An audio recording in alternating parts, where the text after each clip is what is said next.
Okay, hello everybody. Today's video clips are being primarily done for matrix amplification, and it's going to be a quick tweak session to give you the parameters in the axe that make a solid state amp more valve-like. The best way of doing this is actually to start from scratch. The axe is designed to give you everything you need, and it is possible to do so. However, for those of you fairly new to the axe effects, there's a couple of advanced parameters which help, so I'll go into that. Those that are coming from a valve power amp, your patches are already tweaked for a valve power amp, and if you want to keep them rather than starting from scratch, there's a few things you need to do. So firstly, EQ. There is an EQ difference between solid state amps, which tend to be flat or attempt to be flat, and valve amps which aren't. So the way to do this is if you go into global, and then left and right until you hit your global outputs. Now basically, if you were to add a dB or so at 125 Hz, bring that down a bit, 0.8 at 125 Hz, a dB at 63 to give you the thump, a cut of about 0.3 or 0.4 dB at 500 Hz, and then half a dB rise at 2K and a whole dB rise at 4K. That's pretty much ballpark.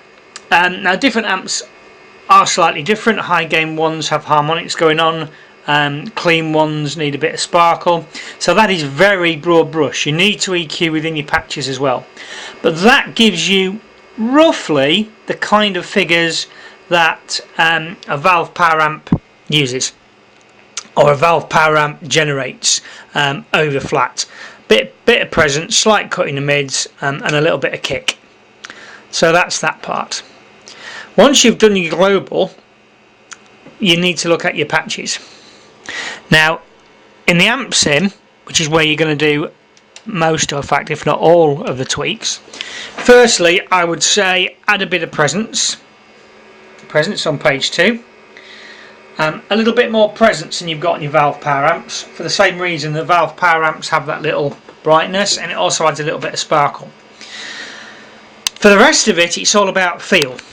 So firstly, your master here, it's there, you need to raise that slightly. The reason being that no matter how clean your power amp, your valve power amp, how low you're running it, it still has valve characteristics, which will include a little bit of sag, a little bit of give, a little bit of roundness, and you need to bring that back into your patches. You need to compensate for them. So the first thing you need to do is raise that master. Okay, this one here. You also need to raise your sag. If you are using high gain stuff, you maybe don't need to raise it that much. I would still raise it a notch or two, but only a little bit, maybe that kind of amount, 315 to 313. If you're using lower gain stuff, then give it a little bit more sag, because you want it to give more. You need to replace what the valve amp's losing. Now as well as this, if you go page right into advanced parameters and you come down here, B plus capacitance.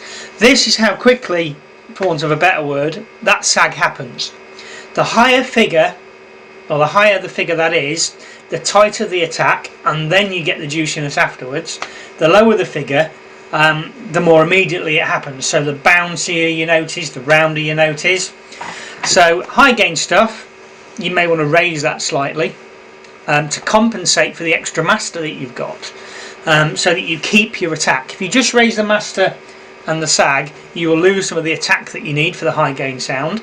So by raising the B plus, you keep the attack, but once the initial notes hit, you then get the juiciness from the valves from the master and the sag.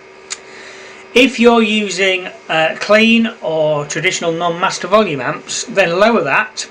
I would suggest down as much as 3.6, 3.3, in that kind of ballpark. That will give you a softness, a roundness, a bounce to your notes, which is what you're really after. What else can you work with? if you need a little bit of bottom end, don't be as afraid to use the thump and the warmth. I know that really they're not needed anymore, and certainly the Axe 2, they're not going to be there, but use them if you need to. It gives you a little bit of bottom end without any muddiness, shall we say. Okay, other parameters, the damp. The lower the damp figure, the more compressed the sound. The higher, the more open the sound, although it can get brittle. And it's worth playing with these because you've changed your power amp characteristics.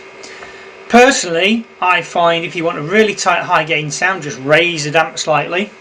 But for most amps, lower it slightly. You want a little bit more compressed feel with a solid state power amp than a valve power amp, purely because a valve power amp gives you natural compression. So you're going to lose that when you start using a solid state power amp. So I would take that down if you can. Some amps it's already down at practically zero anyway. But for those like this that's at 3.25, you know, lower it a point, half a point. Not huge amounts, because you don't want to overtake everything, but enough just to give back what your valve power amp has taken away. Depth, I like to raise my depth slightly as well, but there you go.